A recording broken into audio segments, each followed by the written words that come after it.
She pulled into a parking space, unaware that two strangers had already decided she didn't belong there. What started as a petty argument quickly spiraled into something much worse. Aisha Jackson checked the time on her dashboard. 6:37 p.m. It had been another long, draining day at Brightwell & Co., the marketing firm where she worked. The campaign deadline had kept her glued to her screen for hours, and her body ached from the tension. All she wanted now was to grab a few groceries and get home before it got too late. As she pulled into the Ridgewood Market parking lot, the lot was about half full. The bright glow of the store's sign flickered slightly, and a few shopping carts were scattered across the asphalt, abandoned by customers in a hurry. Aisha exhaled, rolling her shoulders before spotting an open space just a few steps from the entrance. Perfect. She pulled in, shut off the engine, and grabbed her purse from the passenger seat. Her mind was already on the list. Milk, vegetables, a bottle of wine for the weekend. She had just opened her door when she noticed movement to her left. A dark blue SUV had stopped a few feet behind her, its headlights beaming. A couple sat inside.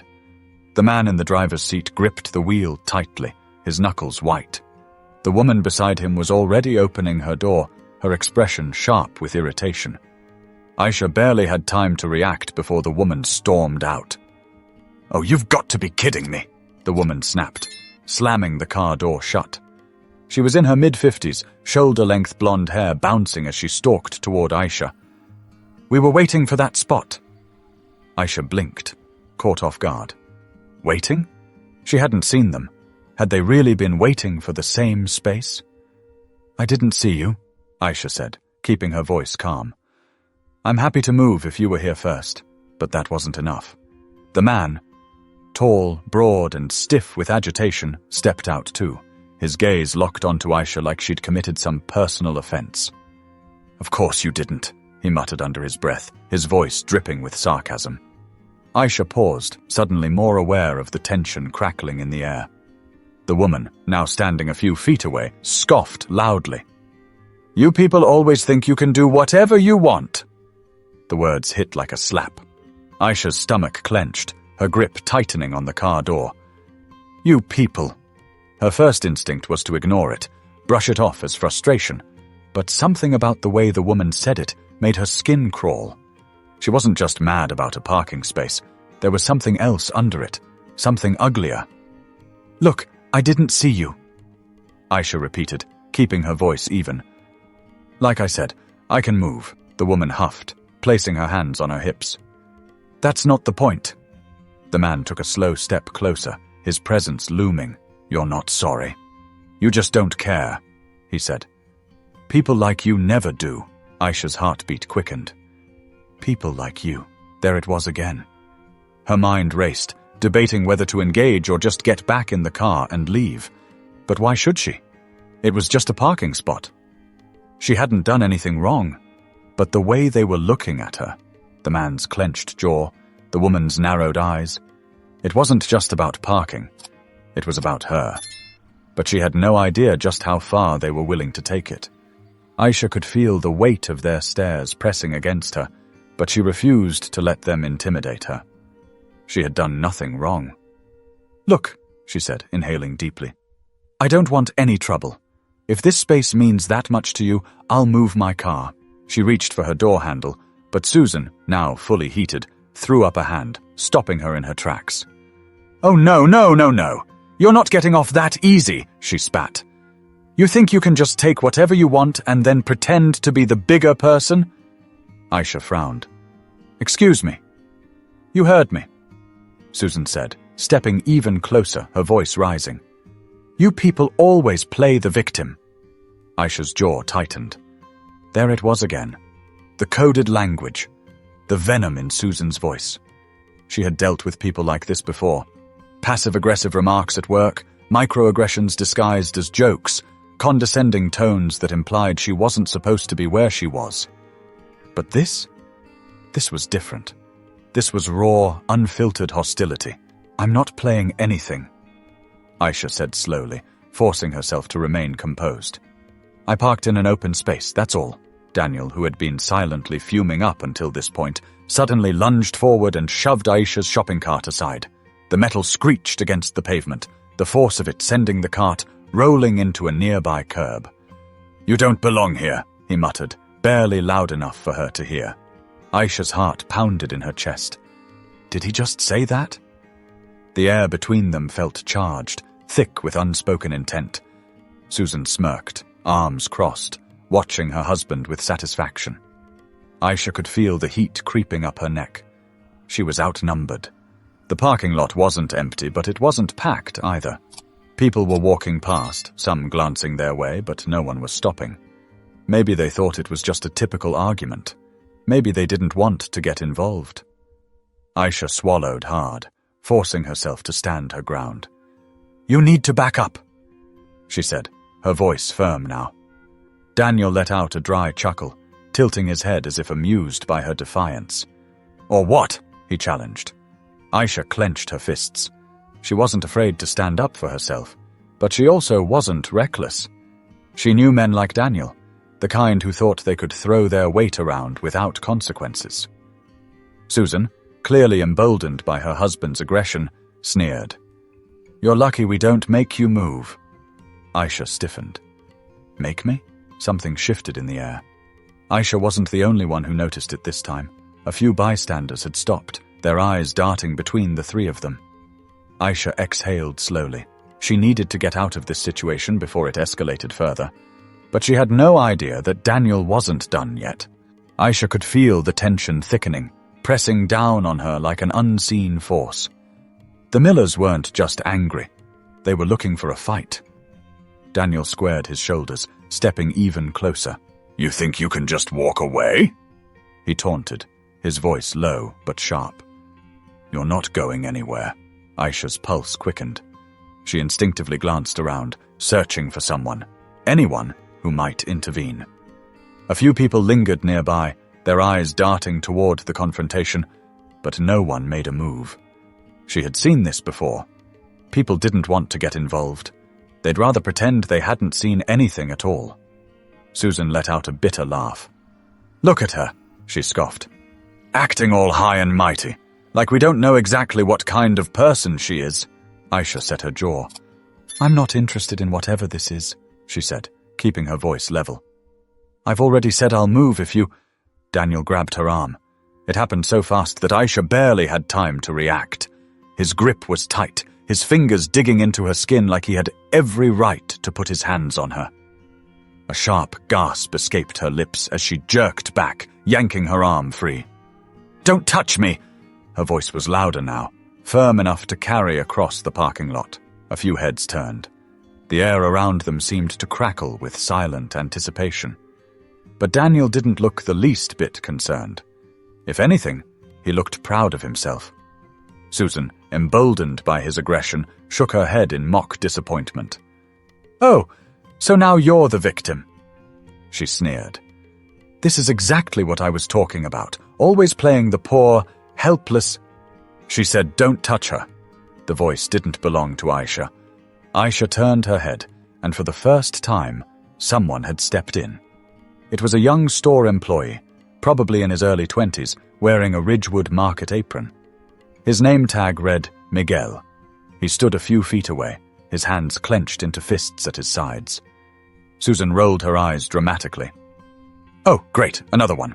What, you're going to come to her rescue now?" Miguel didn't flinch. "I saw what just happened. And so did the cameras." Aisha's breath hitched. Cameras. She had forgotten about them. Susan's smirk faltered, but Daniel wasn't ready to back down. His jaw clenched, his nostrils flaring as he glared at Miguel. "Mind your business, kid." Miguel took a step forward. "Nah, this is my business.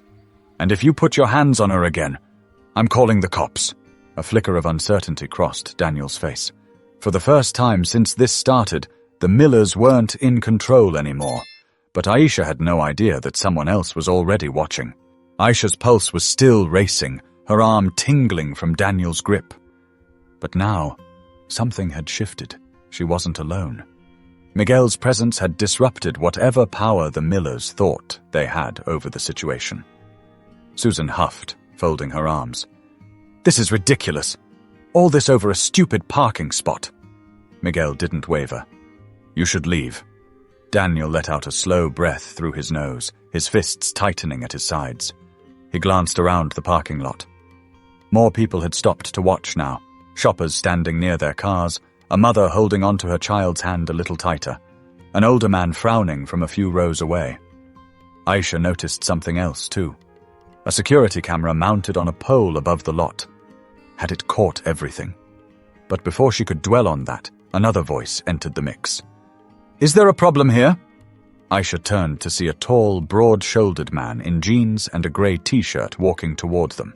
His posture was relaxed, but his eyes were sharp, assessing the situation as he approached. He held up a badge. Off-duty police officer. Daniel's entire demeanor changed in an instant. His shoulders stiffened, his expression flickering from aggression to something else. Hesitation. Susan forced a laugh, her tone suddenly lighter. "Oh, officer, no, there's no problem at all, just a little misunderstanding." Aisha could have screamed at the way she switched up, playing innocent now that authority had stepped in. The officer glanced at Aisha. "Ma'am, are you okay?" Aisha swallowed, nodding slowly. "I just came here to get groceries." Miguel jumped in.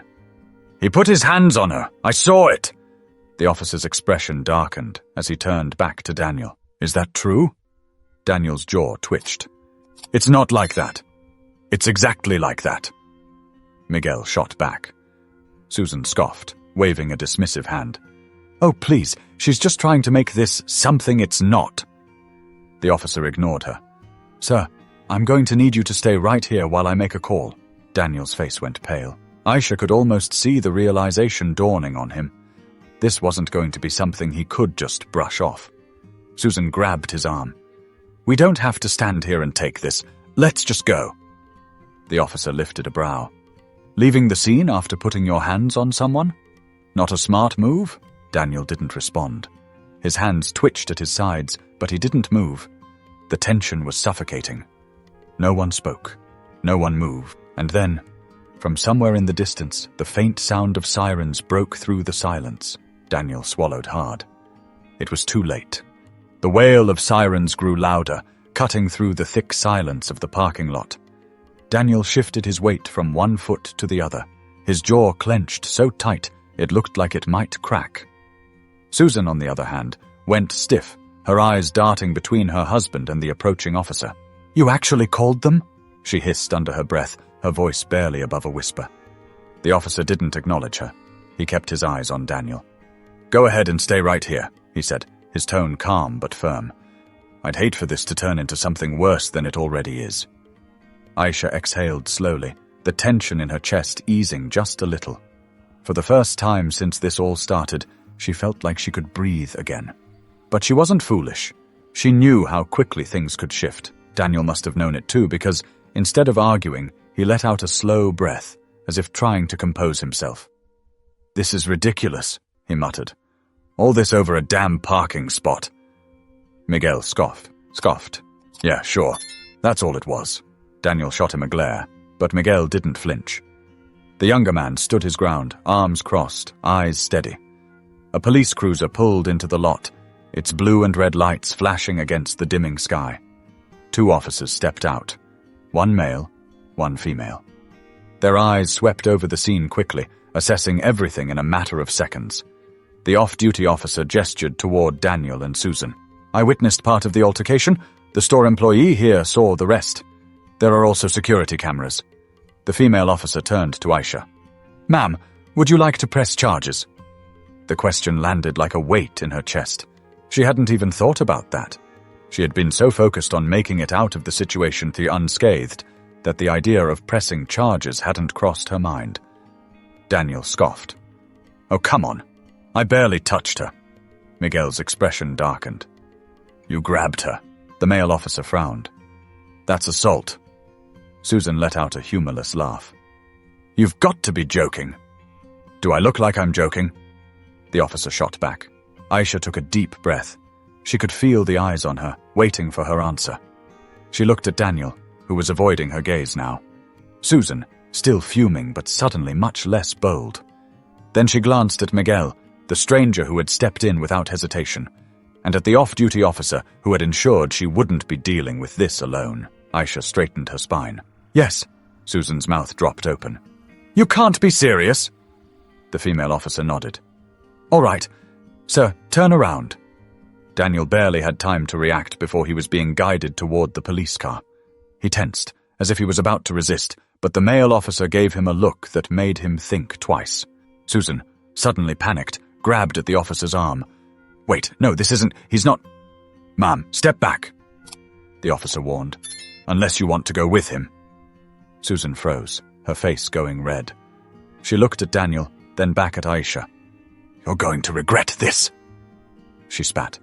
Aisha didn't respond. She just watched as Daniel was cuffed and placed in the back of the cruiser. Miguel let out a low whistle. Karma, man. Aisha exhaled, finally letting go of the breath she'd been holding. But she knew this moment would stick with her far longer than the parking lot ever would. The flashing red and blue lights painted streaks across the pavement, casting long shadows in the parking lot. Aisha stood still, watching as Daniel sat stiffly in the back of the cruiser, his face set in a deep scowl. Susan lingered a few feet away, her arms crossed tightly over her chest, lips pressed into a thin line. Aisha could still hear Susan's last words echoing in her mind. You're going to regret this. Regret? She wasn't the one who had lost control. She wasn't the one who had put her hands on a stranger over a parking spot. She turned toward Miguel, who was still standing nearby, arms folded, watching the scene unfold. Thank you, Aisha said, her voice steady now. Miguel shrugged. It was the right thing to do. The female officer approached Aisha again, pulling out a small notepad. We have enough to proceed with charges, but we'll need a statement from you. You'll likely be contacted for further details if this goes to court.